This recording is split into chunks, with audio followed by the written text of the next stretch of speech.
Bonjour, bienvenue dans le 4e épisode de la mini-série sur l'art de la mise en page HTML en CSS.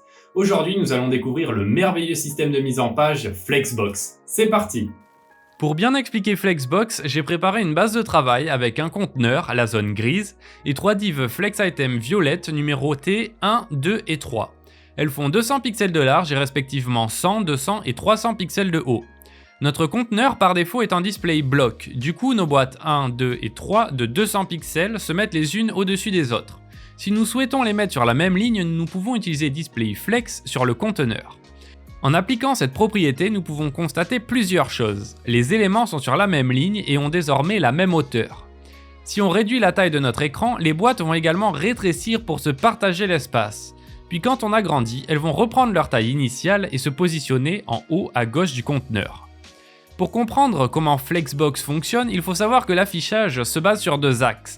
Le main axis en vert qui traverse l'élément horizontalement et le cross axis en orange qui le parcourt verticalement. Par défaut, la flex direction d'un conteneur flex est en row et les éléments vont donc se disposer horizontalement sur le main axis. Si on passe notre conteneur en flex direction column, notre main axis et cross axis vont s'inverser et les éléments vont se disposer verticalement sur le main axis. Ce qu'il faut retenir, c'est que pour positionner horizontalement ou verticalement nos éléments, on va se baser sur le main ou cross axis qui dépendent de flex direction row ou colonne. Retirons la flex direction colonne pour que notre main axis soit horizontal. Pour positionner les éléments de notre conteneur sur le main axis, nous utilisons la propriété justify content.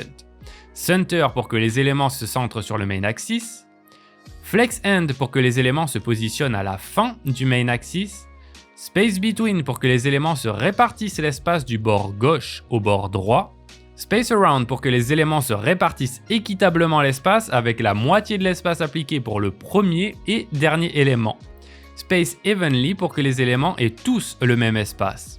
Ou flex start qui est la valeur par défaut pour que les éléments se positionnent au début du main axis. Pour positionner nos éléments sur le cross axis, nous utilisons la propriété align items.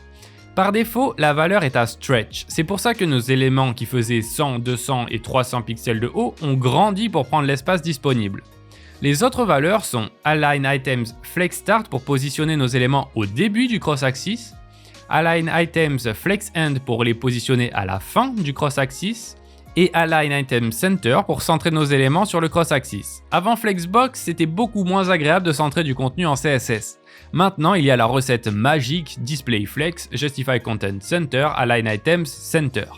Si on réduit l'espace de la fenêtre, les éléments rétrécissent et ne font plus leur taille originelle de 200 pixels. Pour cela, nous pouvons utiliser Flex Wrap pour forcer un retour à la ligne quand il n'y a plus la place. En mettant Flex Wrap à Wrap, on peut voir que le dernier élément est à la ligne en bas. Si on agrandit notre conteneur en lui mettant une hauteur de 800 pixels par exemple, on peut voir que nos éléments sont centrés sur la même ligne mais pas dans le conteneur car Align Items s'applique par ligne d'éléments. Pour appliquer à tous les éléments du conteneur, on utilise Align Content qui fonctionne comme Justify Content mais sur le cross-axis. Align Content Flex Start positionne nos éléments au début du cross-axis. Align Content Center centre nos éléments sur le cross-axis. Et enfin, Align Content Flex End positionne nos éléments à la fin du cross-axis. Très bien, maintenant repassons sur un simple display flex et passons flex direction à colonne. Nos main axis et cross axis s'inversent, donc dans ce cas-là, par exemple, si l'on souhaite centrer nos éléments horizontalement, il faut utiliser Align Item Center. Le fonctionnement est le même, il faut juste garder à l'esprit que Justify Content est pour le main axis et Align Items et Align Content sont pour le cross axis. Parfait, retirons nos axes et repassons en Flex Direction Row. Maintenant, nous allons voir comment dimensionner nos éléments à l'intérieur d'un conteneur flex. Par défaut, nos éléments rétrécissent quand on n'a plus d'espace. Pour éviter cela, on peut utiliser Flex Shrink à 0 pour que l'élément conserve sa taille. Quand il y a de l'espace disponible, on peut également dire à nos éléments de prendre l'espace en utilisant la propriété Flex Grow. Par exemple, sur le premier élément, Flex Grow à 1 fait que le premier élément prend tout l'espace restant disponible. Si on met Flex Grow à 1 sur le deuxième, les deux éléments vont faire la même taille et le troisième toujours 200 pixels. Si on met le Flex Item 2 à Flex Grow 2, il va prendre plus d'espace restant disponible.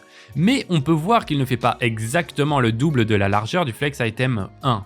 C'est dû au fait que le calcul se fait sur la taille de l'espace restant. Si on retire nos Flex Grow, c'est bien cet espace qui va être utilisé pour répartir l'espace entre les deux éléments. Quand on remet nos FlexGrow, si l'élément 2 n'est pas 2 fois plus grand que le 1, c'est parce qu'on a une largeur définie à 200 pixels et que ça va l'ajouter au calcul de l'espace disponible. Pour cela, on peut utiliser FlexBasis à 0 pour que le calcul se fasse sur 0 comme largeur de base, et on obtient bien la deuxième boîte qui est le double de la première. La plupart du temps, vous positionnerez vos éléments à partir du conteneur, mais vous pouvez aussi spécifiquement utiliser AlignSelf-Center ou AlignSelf-FlexEnd pour passer outre la règle du conteneur qui est définie par défaut à AlignItemsStretch. La dernière propriété que nous allons voir permet de changer l'ordre des éléments sans changer le code HTML, ce qui peut être très utile sur les écrans mobiles quand on veut changer l'ordre des éléments pour afficher du texte avant une image par exemple. Si on met la propriété order 3 pour le premier, 2 pour le deuxième et 1 pour le dernier, on voit bien qu'on a changé l'ordre de nos éléments. Vous pouvez utiliser la propriété raccourci flex en passant en premier paramètre la valeur de FlexGrow, puis ensuite la valeur de FlexShrink et enfin FlexBasis. J'espère que Flexbox n'a plus de secret pour vous, c'est une arme redoutable qui répond à pas mal de problématiques de mise en page. Si vous avez des questions, n'hésitez pas à me les poser dans l'espace de commentaires et pensez à vous abonner si vous voulez être au courant de la sortie du dernier épisode qui sera sur Grid. À bientôt, ciao!